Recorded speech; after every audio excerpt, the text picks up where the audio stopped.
Hello, আসসালামু আলাইকুম। সবাইকে টেকনিক্যাল অ্যানালাইসিস হাবের পক্ষ থেকে শুভেচ্ছা। আমরা আজকে আবারও কেপিপিএল শেয়ারটি নিয়ে কিছু কথা বলতে চাচ্ছি। আমরা জানি যে বর্তমান বাজারের সবচেয়ে আলোচিত একটি শেয়ারের নাম কিন্তু কেপিপিএল। এই শেয়ারটি টানা লাস্ট প্রায় 6 উইক শেয়ারটি কিন্তু ব্যাপক প্রাইস মুভমেন্ট হয়েছে। তো সেক্ষেত্রে আমরা জানি যে শেয়ারটি কিন্তু অলমোস্ট 7 টাকা থেকে 34 বা 35 টাকার দিকে উঠে যায়।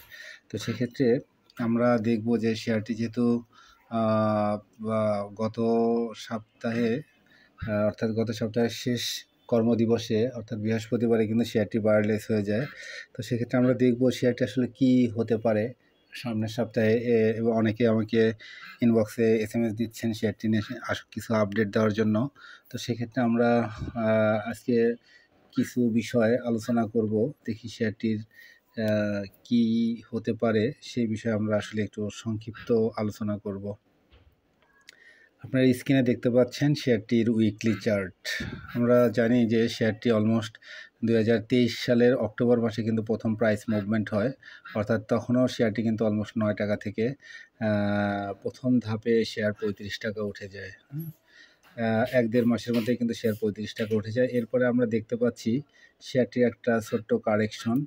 এই কারেকশন কিন্তু প্রায় আমরা দেখতে পাচ্ছি এখান থেকে এ পর্যন্ত কারেকশনে আসে, অর্থাৎ শেয়ারটি মোটামুটি একটা 1 মাসের একটা কারেকশন হয় আর কি। অর্থাৎ আমরা যদি দেখি যে ডিসেম্বরের 10 তারিখ থেকে কারেকশন হয়ে অলমোস্ট জানুয়ারি 14 তারিখ পর্যন্ত কিন্তু কারেকশন ফেজে ছিল। সেই ক্ষেত্রে আমরা দেখতে পাচ্ছি শেয়ারটি 35 টাকা থেকে কারেকশন হয়ে 24 টাকা লেভেলে আসে। এরপরে কিন্তু শেয়ারটি এখান থেকে একটা বড় প্রাইস মুভমেন্ট হয়, অর্থাৎ আমরা যদি এখানে একটা গ্রাফ একটা লাইন ড্র করি তাহলে কিন্তু অলমোস্ট এরকম একটা পজিশন দেখা যায়। তো সেক্ষেত্রে আমরা এখানে যে লাইনটা দেখতে পাচ্ছি এই লাইনটা সেম লাইন কিন্তু আমরা এদিকে ড্র করে রেখেছি। আমরা দেখতে পাচ্ছি সেম লাইন কিন্তু এখানে, অর্থাৎ এই লাইনের যে উচ্চতা সেটা কিন্তু অলমোস্ট কমপ্লিট করেছে আমরা দেখতে পাচ্ছি এখানে, হ্যাঁ, অর্থাৎ কিছুটা বেশি কমপ্লিট করেছে। তো সেক্ষেত্রে আমরা আশা করতে পারি যেহেতু আগের যে হাই ছিল সেটা কমপ্লিট করেছে, তো সেক্ষেত্রে এখন এমন হতে পারে যেহেতু গত বৃহস্পতিবারে যেহেতু বায়ারলেস ছিল সেক্ষেত্রে হয়তো রবিবারেও প্রাইসের কিছুটা কারেকশন হয়ে শেয়ারটি কিন্তু অলমোস্ট এই লেভেল পর্যন্ত নামতে পারে, অর্থাৎ 26 টাকা পর্যন্ত নামতে পারে। তো সেক্ষেত্রে আমরা প্রথমবার যখন প্রাইসের এখানে কারেকশন হয়, এখানে কারেকশন ফেজে কিন্তু অলমোস্ট 1 মাসের মতো কারেকশন হয়। তো সেক্ষেত্রে আমার ধারণা শেয়ারটি এখন হয়তো 1 মাস কারেকশন ফেজে থাকবে না, কারণ আমরা জানি যে বর্তমান মার্কেটের পজিশন খুবই খারাপ। কারণ হলো ফান্ডামেন্টাল শেয়ার মুভ করার মতো ফান্ড বা ভলিউম কোনোটাই নাই। তো সেক্ষেত্রে আমরা প্রতিদিনই দেখতে পাচ্ছি প্রায় 10টা-15টা করে শেয়ার কিন্তু হল্টেড হচ্ছে, যে শেয়ারগুলো অলমোস্ট বেশিরভাগই কিন্তু জেড ক্যাটাগরির শেয়ার। তো সেক্ষেত্রে আমরা বলতেই পারি যে মার্কেট অনেকটাই জেড ক্যাটাগরির দখলে রয়েছে।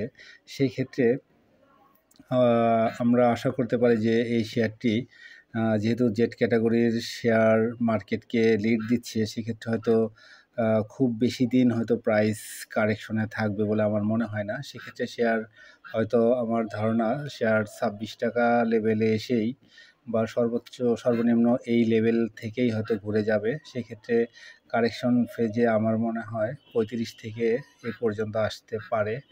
এরপরে কিন্তু শেয়ার আমার ধারণা যে এখান থেকে ঘুরে যাওয়ার সম্ভাবনা রয়েছে। তো সেক্ষেত্রে এখান থেকে ঘুরলে আমরা হয়তো এখান থেকে আবার আশা করতে পারি, কিন্তু এই পর্যন্ত কিন্তু আশা করতেই পারি। তো সেই ক্ষেত্রে দেখার বিষয় যে আসলে এই কারেকশন ফেজে কতটুকু পাবলিক প্যানিক হয়ে সেল প্রেশার দেয় সেটা একটা ইম্পর্ট্যান্ট ইস্যু। তো এখন পর্যন্ত কিন্তু শেয়ারটির আমরা উইকলি চার্ট যেটা দেখতে পাচ্ছি সেটা কিন্তু মোটামুটি ভালোই দেখতে পাচ্ছি। শুধুমাত্র গত সপ্তাহে যে ক্যান্ডেলটা হয়েছে সেটা গ্রিন ক্যান্ডেল, কিন্তু উইকটা উপরে অনেক বেশি ছিল, যেটা একটু অবশ্যই খারাপ। তো সেক্ষেত্রে দেখার বিষয় যে আগামী সপ্তাহে ভলিউম বেশি পাই কিনা। ভলিউম বেশি পেলে অবশ্যই সেটা তো উপরের দিকে মুভ করার চান্স রয়েছে। আর হয়তো যারা শেয়ারটি নিয়ে এত বড় একটা প্লে করেছে তারা অবশ্যই ১ সপ্তাহের মধ্যেই যে বের হয়ে যেতে পারবে এটা কিন্তু আশা করার কোনো সুযোগ নাই। হ্যাঁ? এটা একটা বড় ইস্যু। সেক্ষেত্রে আমরা আশা করতে পারি যে শেয়ারটি একটু কারেকশন ফেজে গিয়ে হয়তো আবার ইউ-টার্ন নেওয়ার চান্স রয়েছে। তো যাই হোক এ পর্যন্তই এটার আলোচনা। আমরা যদি কিছু ইন্ডিকেটর দেখে আসি তাহলে আমরা হয়তো RSI-টা দেখতে পারি। আমরা RSI উইকলি চার্টে কিন্তু অনেক হাই, অর্থাৎ 80-র কাছাকাছি। আর এটাকে ডেইলি চার্টে যদি দেখি, ডেইলি চার্টে কিন্তু RSI অলমোস্ট কারেকশন ফেজে এসে সাপোর্ট লেভেলে আবার এসেছে তার যে 70 লেভেল, সেই লেভেল থেকে হয়তো ইউ-টার্ন নেবে কিনা দেখার বিষয়। এদিকে MACD দেখতে পাচ্ছি কালার চেঞ্জ করে হয়তো ডাউনের দিকে আসতে চাচ্ছে। সেক্ষেত্রে MACD হয়তো আরেকটু নিচে নামতে পারে। নিচে নেমে তারপরে কি হয় সেটা দেখার বিষয়। যাই হোক, এই হলো KPPL এর আলোচনা। আর অন্য ইন্ডিকেটরগুলো আসলে দেখে খুব বেশি হয়তো লাভ হবে না। আর এই টাইপের শেয়ারে আসলে টেকনিক্যাল অ্যানালাইসিস করা খুবই কঠিন। তো তারপরেও আমি যেটা আলোচনা করলাম সেটা শুধুমাত্র আমার পারসেপশন। ভলিউম অবশ্যই এখনও অনেক ভালো অবস্থানে রয়েছে। তো সেক্ষেত্রে অবশ্যই দেখার বিষয় যে আগামী রবিবার শেয়ারটি কি হয় তার উপর ভিত্তি করে অবশ্যই বাই ডিসিশন নেওয়া যেতে পারে। আর অলমোস্ট যারা এখনও শেয়ারটি হোল্ড করছেন আমার ধারণা বেশিরভাগই কিন্তু তাদের কস্টিং প্রাইস অনেক নিচে। তো সেক্ষেত্রে তারা অবশ্যই সবাই প্রফিটে রয়েছে। তো অনেকেই হয়তো প্রফিট টেক করতে পারে। আর যারা হয়তো খুব বেশি সাহসী তারা অবশ্যই শেয়ারটি হোল্ড করে সামনের দিনগুলোর জন্য বা বেটার কিছুর জন্য ওয়েট করবে বলে আমার ধারণা।